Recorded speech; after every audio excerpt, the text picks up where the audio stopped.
అని మీరు చూసుకుంటారు రేవంత్ రెడ్డి గారు. అంటే ఇప్పటికే బాగా వైరల్ అవుతా ఉంది. ఒక్కొక్క తమ్ముడికి ఒక్కొక్క పోర్ట్ఫోలియో ఇచ్చేసిర్రు. బ్యాక్ ఎండ్ల సెటిల్మెంట్లేమో కొండలరెడ్డి చేసుకుంటా ఉన్నాడు.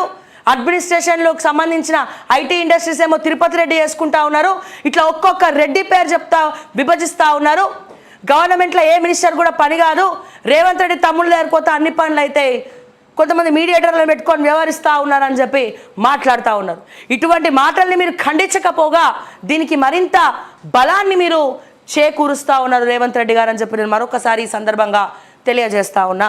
దీనివల్ల కాంగ్రెస్ పార్టీకి నష్టపోయేది ఏముంది నష్టపోయేది? సో నిజంగా చాలా బాధాకరం. ఎందుకంటే మాకు బాధ అనిపిస్తూ ఉంది. మీకు ముళ్ళు కూడా గుచ్చుకున్నట్లేదేమో.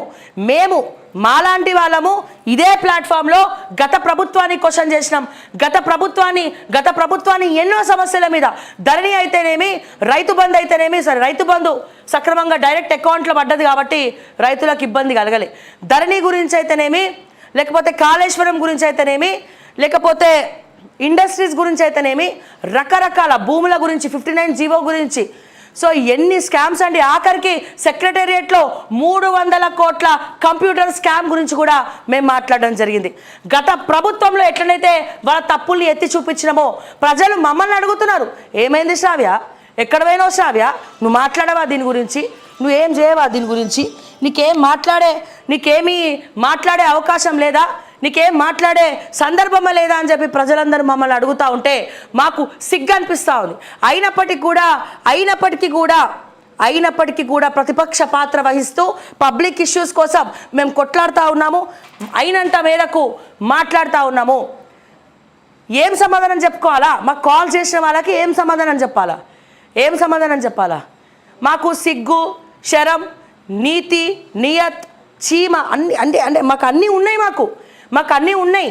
అవసరమైతే ప్రాణాలు ఇస్తాం, లేకపోతే జైలుకి పోతాం, లేకపోతే ఏదైనా ఎంతవరకన్నా రెడీ అని చెప్పి మేము సిద్ధమైనాం. అన్నిటికి కూడా సిద్ధమైనాం. ఎందుకంటే ఫస్ట్ నుంచే నేను చెప్పిన, నేను ఒక ఫైటర్ని, ఫైట్ చేస్తూనే ఉంటా, సిస్టమ్ గురించి మాట్లాడుతూనే ఉంటా. అది ఏ ప్రభుత్వమైనా, ఏ లీడర్ అయినా, ఏ పార్టీ అయినా అని చెప్పి నేను ప్రతిసారి మాట్లాడుతూనే ఉన్నా.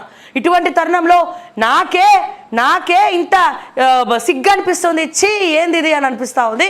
మరి కోదండరామ్ సార్ కావచ్చు, ఇట్లాంటి వాళ్ళందరూ కూడా ఇప్పుడు పార్టీ పదవులు తీసుకొని మీరు నిరుద్యోగులకు సమాధానం చెప్పాల్సినటువంటి పొజిషన్లో మీరు ఉన్నారు.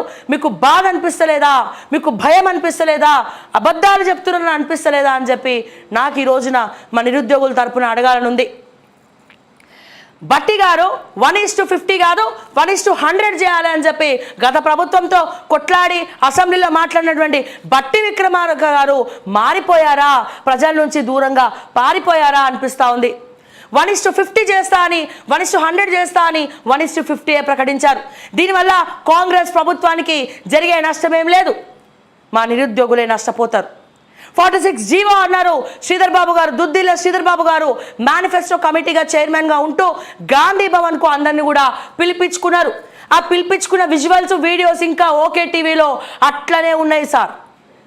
సో పిలిపించుకొని అందరితో మాట్లాడిండ్రు, గెస్ట్ లెక్చరర్తో మాట్లాడిండ్రు, అందరితో మాట్లాడి మేనిఫెస్టోలో 46 జీవోని రద్దు చేస్తామని కూడా చెప్పిండ్రు. ఇదే 46 జీవో గురించి కాంగ్రెస్ ఎమ్మెల్యేలు అసెంబ్లీలో కూడా మాట్లాడడం జరిగింది. కానీ 46 జీవో బాధితుల వాళ్ళ ఏజ్ అయిపోతుంది, అన్నీ అయిపోతున్నాయి, వాళ్ళ ఏజ్ అయిపోతుంది, అన్నీ అయిపోతున్నాయి, అయినా కానీ పట్టించుకోలేనటువంటి పరిస్థితి వాళ్ళకి తెలుసు.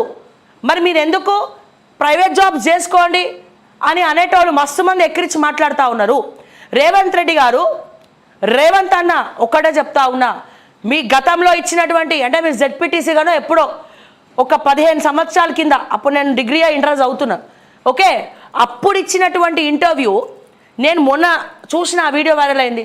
ఖచ్చితంగా ఎప్పటికైనా తెలంగాణకి నేను ముఖ్యమంత్రిని అయి తీరుతా అని చెప్పి ఆ ఇంటర్వ్యూలో చెప్పినట్టే రేవంత్ రెడ్డి గారు, రేవంత్ అన్న మీరు చెప్పినట్టే ఇప్పుడు ముఖ్యమంత్రి అయ్యిండు. మీరు ముఖ్యమంత్రి అవ్వాలని కలగన్నారు కదా, కలగనడమే కాదు మీ కలను సాకారం చేసుకున్నారు కదా. మరి అట్లనే ప్రతి ఒక్కరు కూడా గవర్నమెంట్ ఉద్యోగం చేయాలి. నేను ఆర్డీఓ అవ్వాలి, నేను ఎంఆర్ఓ అవ్వాలి, లేకపోతే ఇంకేదైనా అవ్వాలి, నేను టీచర్ని అవ్వాలి. మహిళలకు టీచర్ జాబులు ఎక్కువ, అంటే వాళ్ళ ఇంట్లో పని చేయాలి, భర్తల్ని చూసుకోవాలి, పిల్లల్ని చూసుకోవాలి, మన సమ్మర్ హాలిడేస్ వస్తే హాలిడేస్ కూడా ఉంటాయనే ఎక్కువ మంది మహిళలు వచ్చి టీచర్ ఎగ్జామ్స్ రాస్తారు, టెట్ రాస్తారు, డిఎస్సి రాస్తారు.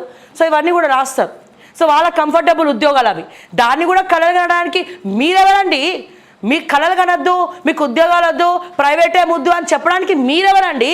మీకు ఉద్యోగాలు ఇవ్వడం శాతగాక, అడ్మినిస్ట్రేషన్ చేతగాక ఇష్టం వచ్చినట్టు డైలాగులు మాట్లాడుతూ ఉన్నారు. ప్రాణాలు పోయినా పరిస్థితి పోతే పోయినా భయ్ ఏంది, ఏమైతే ఏమైందని చెప్పి మాట్లాడుతూ ఉన్నారు. మరి వీళ్ళ పరిస్థితి ఏంది? గత ప్రభుత్వం అట్లా చేసి ఈ ప్రభుత్వం మీరు కూడా గిట్లనే చేస్తే వీళ్ళు ఎవరితో చెప్పుకోవాలి పోయి, ఎవరిని అడగాలి పోయి? అట్లీస్ట్ నిన్న బండి సంజయ్ అన్న నిన్న అక్కడ నిన్న పార్టీ సమావేశం జరిగింది, పార్టీకి సంబంధించిన కార్యవర్గ సమావేశం జరిగింది శంషాబాద్లో. ఆ శంషాబాద్లో ఒక లైన్ అన్న తీసుకుండు నిరుద్యోగుల గురించి బండి సంజయ్ అన్న. ఇక్కడ ఎవరు అది కూడా అట్లీస్ట్ గట్టిగా మాట్లాడండి బీజేపీ వాళ్ళు అంటే కూడా మరి ఎక్కడ కూడా కనిపిస్తలేదు. ఎందుకు ఇటువంటి దుస్థితి రావాలి? ఎవరిని నమ్మాలి, ఎవరిని నమ్మద్దు? వాళ్ళు విలవిలలాడుతూ ఉన్నారు, మాకు టైం లేదు అంటూ ఉన్నారు. ఈ టెన్షన్లో, ఈ స్ట్రెస్లో వాళ్ళు ఏం చేస్తున్నారో వాళ్ళకి అర్థం కావట్లే. ఎవరు రమ్మన్నాడు రాహుల్ గాంధీని అశోక్ నగర్కి? ఎవరైనా రమ్మన్నారా? ఈయన పోయి రాహుల్ గాంధీ గారి మీద మంచి అభిప్రాయం ఉంది, అందరికీ ఉంది. బట్ ఈ రోజున ఏఐసిసి కూడా చూసి చూడనట్టు వ్యవహరిస్తూ ఉంది. రాహుల్ గాంధీ గారు పోయి అశోక్ నగర్ పోయి కూర్చున్నారు. ఎన్నడన్నా మీరు పోయిండ్రు అశోక్ నగర్? రాహుల్ గాంధీ పోయిండ్రని మీరు పోయిండ్రు. ఓకే, ప్రియాంక గాంధీ యూత్ డిక్లరేషన్లో మాట ఇచ్చింది, అన్ని ఛానల్స్ కూడా లైవ్ టెలికాస్ట్ చేసింది. ఈ రోజున మొత్తం కూడా గ్రౌండ్లో సమస్యలు అయితే ఎక్కడ పోయినా మొత్తం డిజిటల్ మీడియానే మైకులు పెట్టి అడుగుతూ ఉంది. శాటిలైట్ నిమ్మకి నీరెత్తనట్టు కూర్చొని చూస్తూ ఉన్నది. సో ఇంతకన్నా దౌర్భాగ్యమా? ఇంతకన్నా 3 లక్షల మంది డిఎస్సి రాస్తున్నారండి. 3 లక్షల మంది ఇంటూ 4, ఒక్కొక్క కుటుంబంలో 4 ఓట్లు ఉంటాయి మినిమం చెప్తున్నా నేను. అంటే 3 లక్షలు ఇంటూ 4 ఎంత? ఎన్ని లక్షల ఓట్లు కాంగ్రెస్ ప్రభుత్వం కోల్పోబోతుందనేది మీకేమైనా అర్థమవుతుందా అని నేను అడుగుతా ఉన్నా. చేతులారా చేసుకుంటా ఉన్నారు మీరు, చేతులారా కావాలనే చేస్తూ ఉన్నట్టు కూడా తెలుస్తూ ఉంది. ఆ పార్టీలకు వెళ్ళి వీడిని గుంజుదామా, ఆయన్ని గుంజుదామని ఏమంటారు లొట్టపీసుగారు అందరిని తీసుకొచ్చి అవినీతి పరులను రంగారెడ్డి జిల్లా ఎమ్మెల్యేలు అందరూ కూడా చెప్పమనండి. ఏం 59 జీవో అడ్డు పెట్టుకొని ఏమేం కథలు పడ్డారు? హైదరాబాద్ చుట్టుపక్కల ఉన్నటువంటి భూములు ఏ రకంగా నొక్కేసారు రంగారెడ్డి జిల్లా ఎమ్మెల్యేలు అందరూ. అటువంటి వాళ్ళని తీసుకొచ్చి ఈ రోజున పార్టీ మార్చుకున్నారు. వాళ్ళకి దిక్కు లేదు. గత ప్రభుత్వానికి కేసీఆర్తో చెప్పాలని, సవరణలు చేయాలని, వాళ్ళతో కొట్లాడాలని వాళ్ళకి తెలియదు. అక్కడేమో కేసీఆర్ ముందు మాట్లాడలేని దద్దమల్లక వ్యవహరించి ఇప్పుడు మీరు పిలిచిరని చెప్పి కండువాలు కప్పుకొని వచ్చారు. ఏం చేయనీకి వచ్చారు? వాళ్ళ ఆస్తులు ఏవేవైతే 59 జీవో అడ్డుపెట్టుకొని అడ్డుగోలుగా సంపాదించినటువంటి వాళ్ళు ఉన్నారో, సో వాళ్ళ ఆస్తులు కాపాడుకోవాలి. కాంగ్రెస్ పార్టీకి ఫండింగ్ కావాలి. ఇప్పటికే ఢిల్లీకి ఎంత ముట్టింది చెప్తున్నా, ఎన్ని కోట్లు ఢిల్లీకి పంపించారు చెప్తున్నా. సో ఇవన్నీ కూడా నడుస్తూ ఉంటే అట్లీస్ట్ సరే ఏ ప్రభుత్వం వచ్చినా తింటుంది, తినని ప్రభుత్వం లేదు. కానీ ప్రజలకి ఇంత పెట్టి మీరు తినండి అయ్యా, ప్రజలకి పెట్టు. ఇంటికి వచ్చినవాడు, ఇంటికి ఎవరైనా వస్తే చుట్టపు కాదు, ఇంటికి తెలంగాణ కల్చర్, ఇంటికి ఎవడొచ్చినా సరే మిర్చి బజ్జీలో అట్లీస్ట్ ఇంత ఏమంటారు దాన్ని మురుమురాలన్నా చేసి పెట్టి పంపిస్తారు. భోజనం చేయండి తెలంగాణలో ఎవరిని కూడా ఇంటికి పంపారు. అటువంటిది ఇంటికి వచ్చిన గెస్ట్లకే ఏదో ఒకటి పెట్టి మనం తింటామే. మరి అటువంటి పరిస్థితిలో గవర్నమెంట్ వచ్చిన తర్వాత ప్రజలకి ఇంత పెట్టు. 6 గ్యారంటీల గురించి ఏమైనాయి? 6 గ్యారంటీలు ఏమైనాయి అంటున్నా. ఒక్క ఉచిత బస్సు తప్ప ఇంకా మిగతావన్నీ తుస్సే. ఉచిత బస్సు తప్ప మిగతావన్నీ తుస్సే. ఇంకా పెన్షన్లు ఎగ్జిక్యూట్ కాలే. కొంతమందికి వస్తున్నాయి, కొంతమందికి రావట్లే. కరెంటు పోతా ఉన్నది. మా ఆఫీస్లోనే, మా లైవ్లోనే మస్తాలు పోయింది. మళ్ళీ మీకు రేవంత్ రెడ్డి గారికి ప్రూఫ్ కావాలంట, సోషల్ మీడియాలో ఏం మాట్లాడినా. సో ప్రూఫ్ కావాలంటే మా వీడియోలు చూపెడతాం కరెంట్ ఎందుకు పోయింది అనేది. గృహజ్యోతి అన్నారు, 500 అన్నారు, మహాలక్ష్మి పథకంలో డబ్బులు అన్నారు, 4000 పెన్షన్ అన్నారు. ఏమైంది అని నేను అడుగుతున్నా ఈ రోజున. మీరు చేసుకున్నటువంటి సెటిల్మెంట్లన్నీ ఢిల్లీకి పంపించే బదులు అవే ఫండ్స్ని ఇక్కడ యూజ్ చేయొచ్చు కదా. గది శాత కాదు. 5 ఏళ్ళే సరిపోతుందా సీఎంగా? ఇంకో 5 ఏళ్ళు ఉండక్కర్లే. బల్ల గుద్ది ఇంటర్వ్యూలలో మరి రేవంత్ అన్న చెప్తా ఉన్నాడు, 10 ఏళ్ళు నాదే, ఈ సీట్ నాదే, 10 ఏళ్ళు నేనే ఉంటా అంటే ప్రజలు ఉండనిస్తేనే రేవంత్ రెడ్డి గారు ఉంటారు. ప్రజలు కన్ను ఎర్రగా చేసి చూసిర్రంటే అంతే. ఎవడైనా సరే, ఎంత తోడైనా సరే, ప్రజల ప్రేమ ఉన్నంత వరకే. వద్దు అనుకుంటే వద్దు అంతే.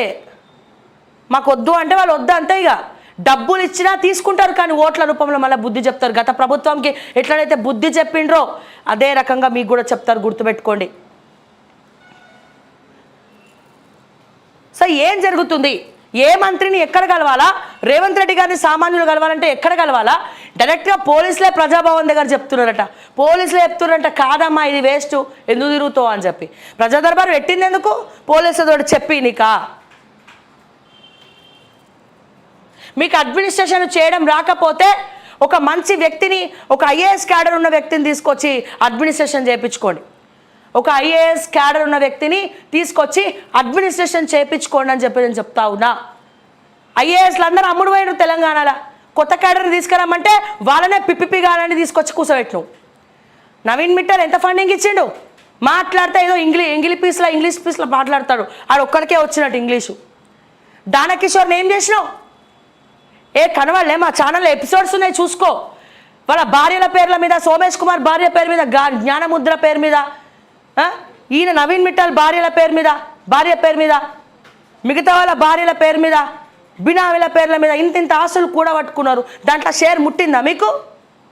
అరవింద్ కుమార్, జయేష్ రంజన్ ప్రతిసారి చెప్పి చెప్పి చెప్పి చెప్పి మా ఆఫీస్ గోడల్లో కూడా ఈ పేర్లు ఇట్లా నాంతా ఉంటాయి ఇట్లా. కానీ ఏం శాత కాదు.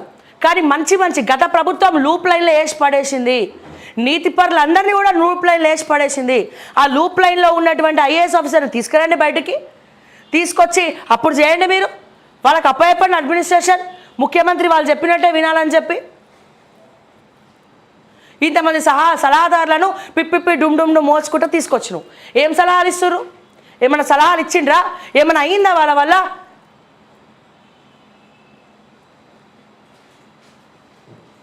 కేకేనేమో కాకాబడితేవి, ఇంకొకటి రాకనేమో స్వాగతిస్తేవి. గిది కాంగ్రెస్ ప్రభుత్వం చేసేటువంటి పనితీరు.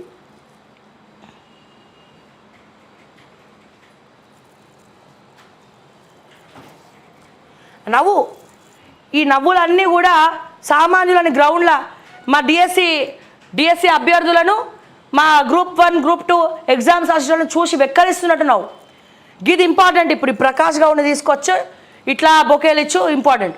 రాజేంద్ర నగర్లో ఎన్ని చేసిండు, ఏం చేసిండు బయట పెడదుమా? అవన్నీ కూడా రేవంత్ రెడ్డికి